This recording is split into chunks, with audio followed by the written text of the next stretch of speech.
আমার প্রিয় ভাইরা, রাসূল করিম সাল্লাল্লাহু আলাইহি ওয়াসাল্লাম একবার মদিনায় প্রবেশ করবেন।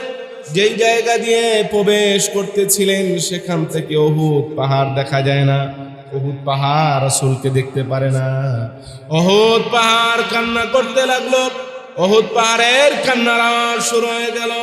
গড়গড় আওয়াজ হচ্ছে, বিকট আওয়াজ।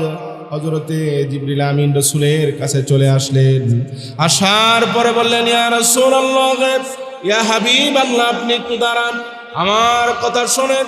আপনি যে রাস্তা দিয়ে মদিনায় প্রবেশ করতেছেন, এই রাস্তা দিয়ে উহুদ পাহাড় দেখা যায় না। আপনি উহুদ পাহাড় দেখতে পারেন না, উহুদ পাহাড়ও আপনাকে দেখতে পারে না। ইয়া রাসূলুল্লাহ, আপনাকে না দেখার কারণে, আপনাকে দেখতে না পারার কারণে উহুদ পাহাড় কান্না করতেছে। আপনি রাস্তা পরিবর্তন করে ফেলেন। সাথে সাথে রাসূল রাস্তা পরিবর্তন করে উহুদ পাহাড়ের রাস্তায় চলে গিয়েছে। পাহাড়ের পাদদেশে চলে আসার পরে রাস্তা পরিবর্তন করে পাহাড়ের পাদদেশে চলে আসার পরে রাসূল বলতেছেন, হাদা উহুদ ইউহিব্বুনি ফা উহিব্বুহু। এটা উহুদ পাহাড়, সেই পাহাড় আমাকে ভালোবাসে, আমিও উহুদ পাহাড়কে ভালোবাসি। বলেন সুবহানাল্লাহ। এর মানে শুধু মানুষ রাসূলকে ভালোবাসে তা নয়, গাছ ভালোবাসে, পাহাড় ভালোবাসে, নদী নালা খাল বিল সবাই রাসূলকে কি বাসে? ভালো। হযরত হাসান বিন সাবিত রাদিয়াল্লাহু তাআলা আনহু তিনি রাসূলের শানে শের বয়ান করতেন। তিনি বলতেন, রাসূলকে পাশে বসিয়ে, ওয়া আহসানা মিন কালাম তারা কাত্তু আইনি ওয়া আজমালা মিন কালাম তালিদিন নিসা খুলিকতা মুবাররাআম মিন কুল্লি আইবিন কাআন্নাকা ক্বাদ খুলিকতা কামা তাশা। হাসান বিন সাবিত রাদিয়াল্লাহু তাআলা আনহু তিনি রাসূলকে পাশে বসিয়ে কবিতা পড়তেন, ওয়া আহসানা মিন কালাম তারাকাতু আইনি। ইয়া রাসূলুল্লাহ, আমার দুনয়ন, আমার দু চোখ, আমার দুনয়ন জীবনে অনেক মানুষ দেখেছে, কিন্তু আপনার মতো সুন্দর মানুষ আমার দু চোখ কোনোদিন দেখেনি। শুধু তাই নয়, তিনি বলতেন, ওয়াজমালা মিন কালাম তালিদিন নিসা। এমন কোন মা নেই যে মা আপনার মতো সুন্দর সন্তানকে জন্ম দিয়েছে। একমাত্র আপনি এমন সন্তান যার মা এত সুন্দর করে আপনাকে জন্ম দিয়েছে। খুলিকতা মুবাররাআম মিন কুল্লি আইবিন। রাসূল, আপনি শোনেন, আল্লাহ তাআলা আপনাকে দুনিয়াতে পাঠিয়েছেন, এমন করে আল্লাহ তাআলা আপনাকে দুনিয়াতে পাঠিয়েছেন। আপনার কোনো দোষ নেই, কোনো ত্রুটি নেই, আপনার কোনো ভুল নেই। আল্লাহ সুবহানাহু ওয়া তাআলা দোষ মুক্ত করে, ত্রুটি মুক্ত করে, ভুল মুক্ত করে আল্লাহ তাআলা আপনাকে বানিয়েছে। শুধু তাই নয় আমার প্রিয় ভাইরা, শেষ লাইনটা শুনেন, কাআন্নাকা ক্বাদ খুলিকতা কামা তাশাউ। আল্লাহ সুবহানাহু ওয়া তাআলা কেমন যেন আল্লাহ তাআলা আপনাকে এত সুন্দর করে বানিয়েছে, এমন সুন্দর করে বানিয়েছে, যেমন সুন্দর আপনি হতে চেয়েছিলেন অতটাই সুন্দর করে আল্লাহ তাআলা আপনাকে বানিয়েছে। চিন্তা করা যায়, কত দামি দামি কথা। আল্লাহ পাক এত সুন্দর করে আপনাকে বানিয়েছে, এমন সুন্দর করে বানিয়েছে যেভাবে আপনি হতে চেয়েছিলেন, আপনার মনের মতো করে আল্লাহ পাক আপনাকে বানিয়েছে। একটু আওয়াজ করে বলেন আল্লাহু আকবার। চিন্তা করা যায়, কত দামি কথা। ইয়া রাসূলুল্লাহ, আপনার মনে যেভাবে চেয়েছে আল্লাহ পাক আপনাকে ওইভাবেই বানিয়েছে। এই রাসূলকে ভালোবাসে পাখি, ভালোবাসে গাছ, ভালোবাসে কাণ্ড, ভালোবাসে পাহাড়, সাহাবায়ে কেরাম ভালোবাসে। এই রাসূলকে আমরা ভালোবাসি না? আওয়াজ করে বলেন না, ভালোবাসি না? আমরা রাসূলকে ভালোবাসি। রাসূল প্রীতি, রাসূল প্রেম আমাদের মাঝে আছে বিধায় আমরা রাসূল করিম সাল্লাল্লাহু আলাইহি ওয়াসাল্লামের নাম শুনলেই আমরা তার উপরে দরুদ প্রেরণ করি। কথা বলেন ঠিক কিনা? আমার প্রিয় ভাইয়েরা, যে কথা বলতেছিলাম সেটা হলো, এই যে প্রীতি, প্রেম, ভালোবাসা, এটা কার নেয়ামত? এটা আওয়াজ করে বলেন না, কার নেয়ামত? আসুন আমার প্রিয় ভাইয়েরা, রাসূল করিম সাল্লাল্লাহু আলাইহি ওয়াসাল্লাম তিনি ভালোবেসেছেন বাইতুল্লাহকে। কাকে ভালোবেসেছেন? তিনি আল্লাহর ঘরকে ভালোবেসেছিলেন।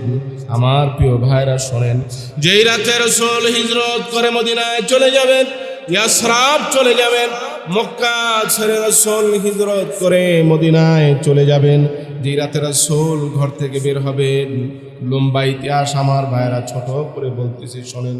যেই রাতে রাসূল বের হবেন, মক্কার ভিতরে শত শত মানুষ তারা রাসূলকে মারার জন্য, তারা রাসূলকে হত্যা করার জন্য তারা কৌশল করে ফেললো, ষড়যন্ত্র করে ফেললো, চক্রান্ত করে ফেললো, রাসূলকে মারবে।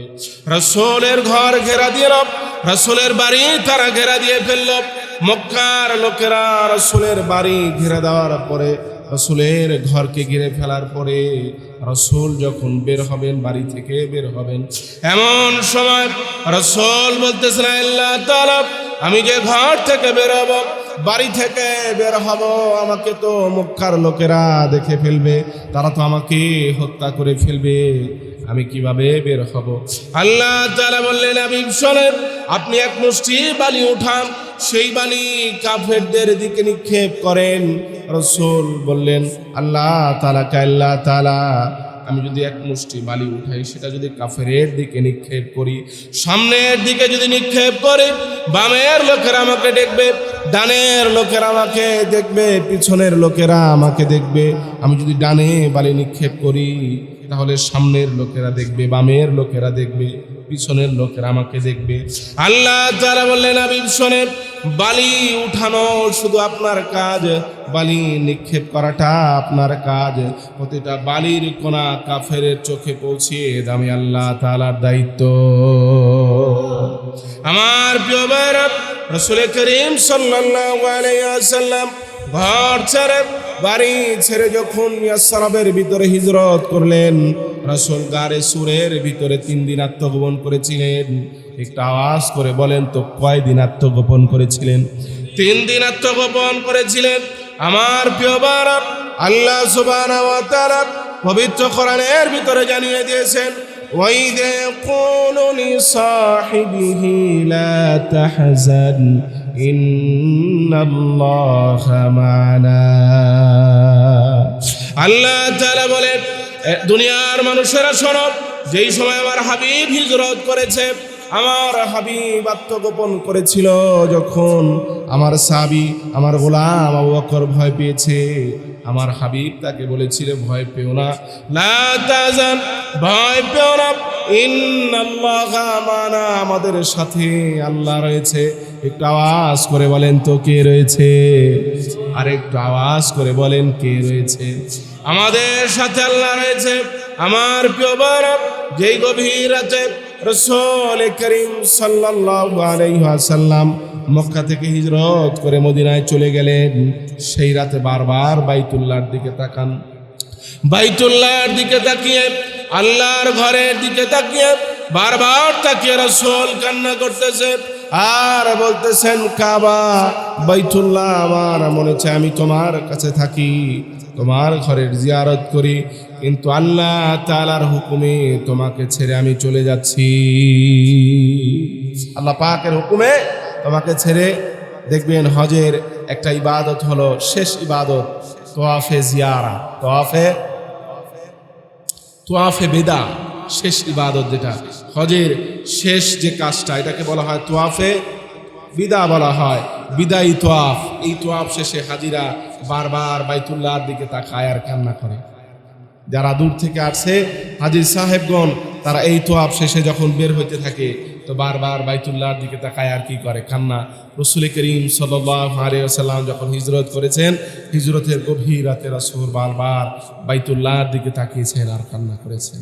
আমার প্রিয় ভাইরা, সেই একটা সাদৃশ্য রাসূল করিম সাল্লাল্লাহু আলাইহি ওয়াসাল্লাম যখন হিজরত করে চলে গেলেন, তো আল্লাহ সুবহানাহু ওয়া তাআলা রাসূলকে মদিনায় যাওয়ার পরে স্মরণ করিয়ে দিতেছেন, হাবিব, আপনি যে গভীর রাতে পাথর নিক্ষেপ করেছিলেন, বালি নিক্ষেপ করেছিলেন, আপনি কি জানেন কিভাবে কাফেরদের চোখে পৌঁছে গিয়েছে? রাসূল বলেন, আমি জানি। আওয়াজ করে বলেন, আমি জানি। আল্লাহ সুবহানাহু ওয়া তাআলা বলেন, হাবিব শোনেন, ওয়ামা রামাইতা ইয রামাইতা ওয়ালাকিন্নাল্লাহা রামা। হাবিব আপনি শোনেন, সেই গভীর রাতে কাফেরদেরকে যে পাথর নিক্ষেপ করেছিলেন, কাফেরদেরকে যে আপনি বালু নিক্ষেপ করেছিলেন, ওয়ামা রামাইতা ইদ রামাইতা, আপনি নিক্ষেপ করেননি। আপনি দেখেছেন আপনি নিক্ষেপ করেছেন, কিন্তু আপনি নিক্ষেপ করেননি। ওই হাত আমি আল্লাহ তাআলার কুদরতি হাত হয়ে গিয়েছিল। ওই হাত কার হাত হয়ে গিয়েছিল? আল্লাহ পাকের কুদরতি হাত হয়ে গিয়েছিল। আমার প্রিয় ভাইয়েরা, লম্বা চওড়া ইতিহাস, আমরা সেই দিকে যাব না। আমরা আসবো কোরবানির দিকে। কিসের দিকে? কোরবানির দিকে। কারণ চলতেছে হলো কোরবানি। আগামীকাল কি হবে? আগামীকাল কোরবানি। কোরবানির দিনের সবচেয়ে দামি ইবাদত হলো কোরবানি করা। কি করা? কোরবানির দিনের সবচেয়ে দামি ইবাদত হলো, সবচেয়ে দামি ইবাদত হলো কোরবানি করা। আচ্ছা, এবার আসুন কিছু কথা, বাস্তব কিছু কথা বলি। সেটা হলো, কোরবানির দিনে কোরবানি করতে গিয়ে আমাদের দেখা যায় যে অনেক সময় নামাজ নষ্ট হয়ে যায়। কি নষ্ট হয়ে যায়? নামাজ নষ্ট হয়ে যায়। আমরা এদিকে কি হব? সচেতন হব, যাতে করে আমার কি নষ্ট না হয়, নামাজ নষ্ট না হয়। আরও আসেন একটা মাসালা, সেটা হলো কোরবানির চাঁদ ওঠার পর থেকে নিয়ে নখ, চুল, মোচ, এই যে এগুলা কাটার যে মাসালা আছে, যে কাটা যাবে না, এই মাসালাটা কিন্তু সবার জন্য নয়। এটা হলো তার জন্য যে ব্যক্তি কি দেবে, যে ব্যক্তি কুরবানি দিবে। বুঝতে পারছেন কি? যে ব্যক্তি কুরবানি দিবে, কুরবানি করবে, তার জন্য মাসালা হলো যে জিলহজের চাঁদ ওঠার পর থেকে নিয়ে কুরবানি করার আগ পর্যন্ত সে মোচ কাটতে পারবে না, নখ কাটতে পারবে না, চুল কাটতে পারবে না। এই ইবাদতটা যদি সে করে, আমাকে সওয়াব দেবেন কে? একটা আওয়াজ করে বলেন না, সওয়াব দেবেন কে? আল্লাহ পাকের কাছে কি না যায় আছে? একটা আওয়াজ করে বলেন, না যায় আছে? আমার প্রিয় ভাইরা, আসুন কিছু গুরুত্বপূর্ণ মাসআলা। কাদের উপর কুরবানি করা ওয়াজিব? কাদের উপর কুরবানি করা ওয়াজিব? প্রাপ্তবয়স্ক সুস্থ মস্তিষ্ক প্রত্যেক মুসলমান নর এবং নারী, যার কাছে জিলহজ মাসের 10ই জিলহজ ফজর থেকে নিয়ে 12ই জিলহজ সূর্যাস্তর সময়ের মধ্যে প্রয়োজনের অতিরিক্ত নেশাব পরিমাণ সম্পদের মালিক হবে, তার উপর কোরবানি করা ওয়াজিব। একটু ভালো করে বুঝবেন, প্রাপ্তবয়স্ক সুস্থ মস্তিষ্ক নর এবং নারী, পুরুষ এবং মহিলা, জিলহজ মাসের 10 তারিখ থেকে নিয়ে 12 তারিখ পর্যন্ত যদি নেশাব পরিমাণ সম্পদের মালিক হয়, ঋণ খরচ বাদ দিয়ে, তাহলে তার উপরে কি করতে হবে? কোরবানি করতে হবে। মুসাফির, নাবালেগ, দরিদ্র ব্যক্তির উপরে কোরবানি ওয়াজিব নয়। তবে যদি সে কোরবানির পশু কিনে ফেলে, তাহলে তার উপরে কোরবানি করা ওয়াজিব হয়ে যায়। বাদায়ুস সানায় কোরবানি ওয়াজিব হওয়ার নিসাব ও মেয়াদ। স্বর্ণের ক্ষেত্রে 7.5 ভরি স্বর্ণ, রূপার ক্ষেত্রে 52.5 তোলা রূপা এবং তার সমপরিমাণ অর্থ, অথবা তার সমপরিমাণ অর্থ, অথবা দোনোটার সাথে কিছু অর্থ আছে। কি আছে? কিছু অর্থ আছে। সেই অর্থ যদি নেশাব পরিমাণ পৌঁছে যায় এবং তার উপরে কোনো খরচ না থাকে, ঋণ না থাকে, তাহলে তার উপরে কোরবানি করা ওয়াজিব। কত কথা বুঝতে হবে। কিন্তু যদি কোনো ব্যক্তি কোরবানি করে আল্লাহ পাককে রাজি করার নিয়তে, তাহলে সেই কোরবানির পশুর রক্ত মাটিতে পড়ার আগে কবুল করে নেবেন কে? একটা আওয়াজ করে বলেন না, কবুল করে নেবেন কে? এই জন্য নিয়তকে খালেস করা, নিয়তকে যাচাই করা, নিয়তকে কি করা? যাচাই করা। প্রতিদিন কোরবানির আগ মুহূর্তে প্রতিদিন আমি আমার নিয়তকে যাচাই করব। আমি গরু কিনেছি আরও আগে, কোরবানির পশু কিনেছি আরও আগে, কিন্তু কোরবানি করার সময়ও আমি নিয়তকে খালেস করবো। যাই আল্লাহ, যা বলেছি, কিন্তু কোরবানি করতেছি কার জন্য? কোরবানি করতেছি তোমার জন্য। এইভাবে আমি আমার নিয়তকে কি করব? নিয়তকে পরিশুদ্ধ করব। এবার আসুন, কোরবানি করতে পারি কোন পশু? কোন পশু? উট, গরু, ছাগল, ভেড়া, দুম্বা দ্বারা কোরবানি করা যায়। উট, গরু, ছাগল, ভেড়া, দুম্বা দ্বারা কোরবানি করতে পারবে। গৃহপালিত পশু ছাড়া অন্য পশু, যেমন হরিণ বা অন্য কোনো প্রাণী, এগুলো দিয়ে কোরবানি করা জায়েজ হবে না। কিছু মানুষ এই প্রশ্ন তোলে যে খাসি দিয়ে কুরবানি করা যাবে কিনা। বরং কিছু মুসলমান না বুঝে এই কথাও বলে যে খাসি করা কি জায়েজ কিনা, কথা বলে কিনা। মনে রাখবেন, কোনো প্রাণী যেগুলো আল্লাহ পাক আমাদেরকে খাবারের জন্য হালাল করে দিয়েছেন, এই প্রাণীগুলোকে যদি খাসি করার দ্বারা তার মাংস সুস্বাদু হয়, তাহলে খাসি করাটাই জায়েজ, খাসি করাটাই জায়েজ। অন্যত্র রাসূল করিম সাল্লাল্লাহু আলাইহি ওয়াসাল্লামের একটি হাদিস এসেছে বুখারী শরীফের ভিতরে। রাসূল করিম সাল্লাল্লাহু আলাইহি ওয়াসাল্লাম দুইটা খাসি সাদা রঙের দুইটা খাসি রাসূল করিম সাল্লাল্লাহু আলাইহি ওয়াসাল্লাম নিজে কুরবানি করেছেন। কে কুরবানি করেছেন? রাসূল করিম সাল্লাল্লাহু আলাইহি ওয়াসাল্লাম কুরবানি করেছেন। হাদিসটা 5237 নম্বর হাদিস। কত? 5237 নম্বর হাদিস। যেন গোলযোগ না লাগে, এই জন্য হাদিস নাম্বারটাও বলে দিলাম। খাসি করলে কোনো সমস্যা নেই, এটা আমাদের বুঝের ভুল, আর কিছু না। এবার আসুন, গরুতে যদি ত্রুটি থাকে, কি থাকে? কোরবানির পশুতে যদি কি থাকে? ত্রুটি থাকে। যেমন খরা, রুগ্ন, দুর্বল, দাঁতবিহীন, কি নাই? গরুর দাঁত নেই।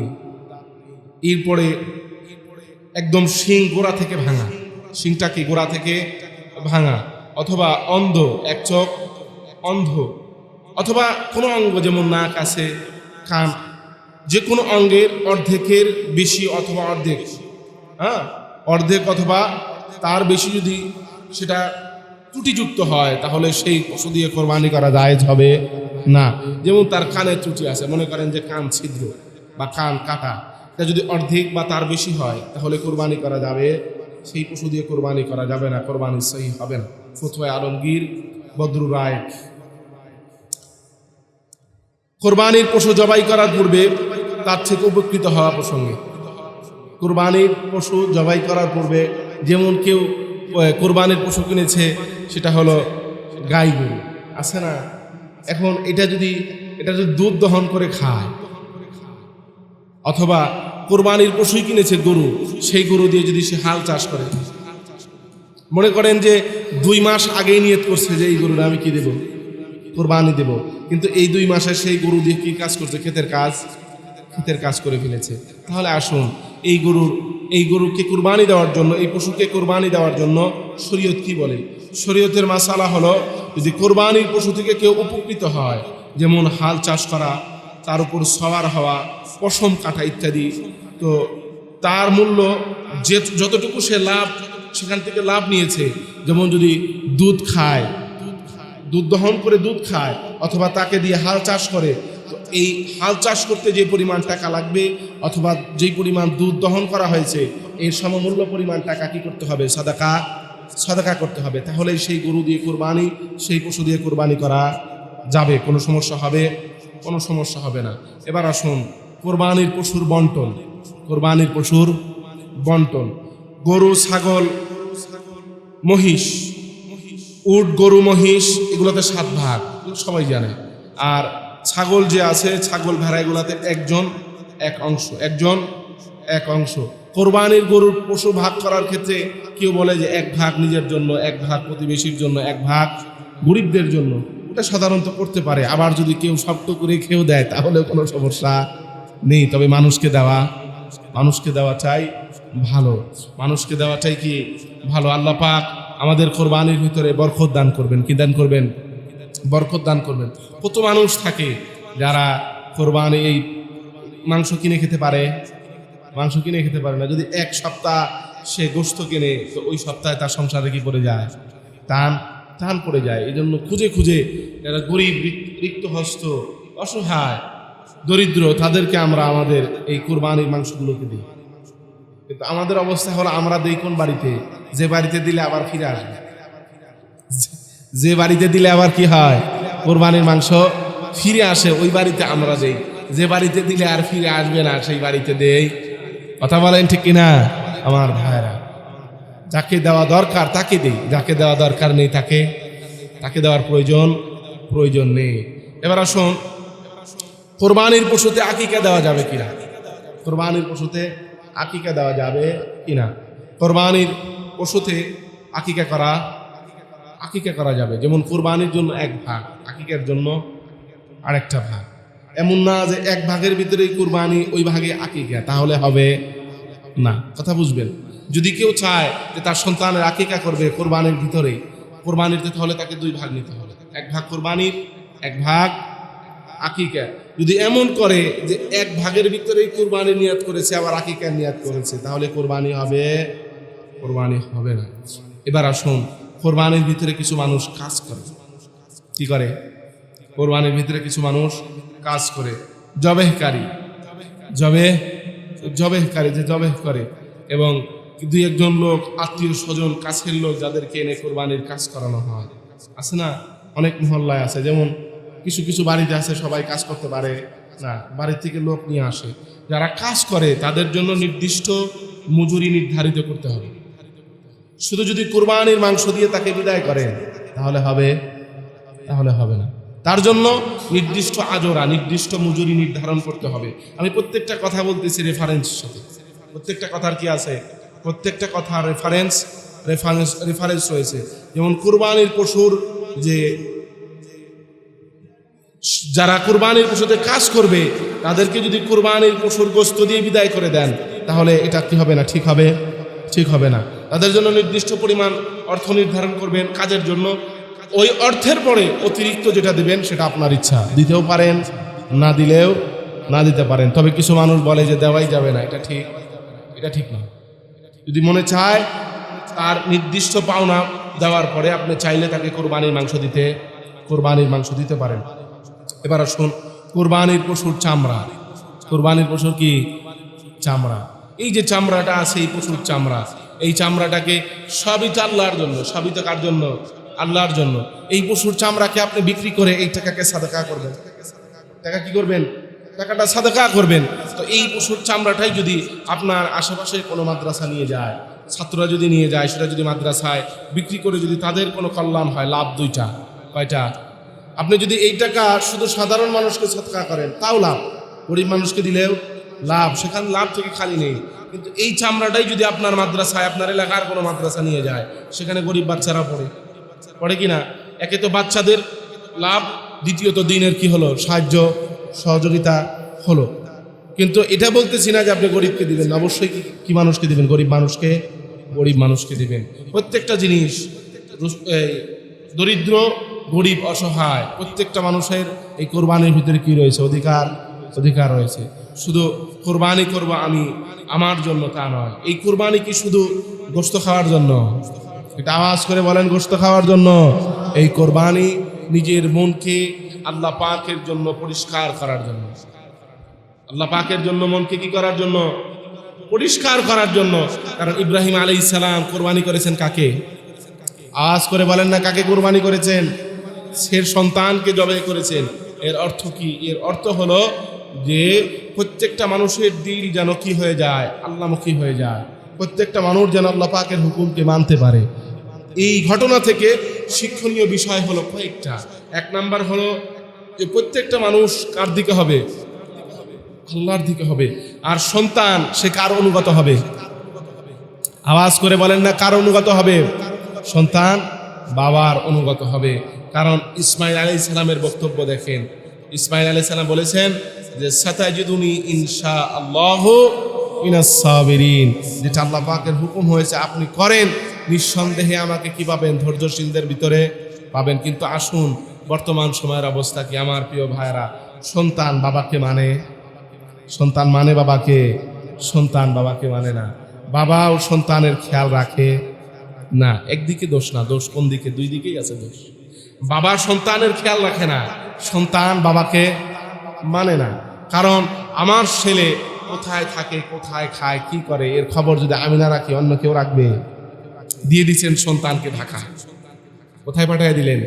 সন্তানকে ঢাকায় পাঠিয়ে দিলেন পড়ার জন্য। বাস্তবতা বলতেছি, এটা খুব কাছে থেকে দেখা। সন্তানকে পাঠিয়ে দিলেন আপনি ঢাকায় পড়ালেখা করার জন্য। এই সন্তানের আর কোনো খবর নাই। মাসে মাসে আপনি টাকা দেন 20,000, 25,000, 15,000, যে টাকাই দেন এই সন্তান পরে না কি খায় আপনার কাছে কোনো খবর নেই। শুধু টাকা দিলেই হবে না, তার খোঁজ খবর রাখতে হবে। সে পড়ালেখা করতেছে নাকি তাকে কলেজ থেকে ঘাট ধরে বের করে দিয়েছে নাকি সে অন্য কোনো কাজ করতেছে, এ খবর রাখতে হবে কার? আওয়াজ করে বলেন না, কার রাখতে হবে? যেই সন্তান বাবাকে ধোঁকা দিতে পারে ওই সন্তান আরো কিছু করতে, কথা বলেন ঠিক কিনা?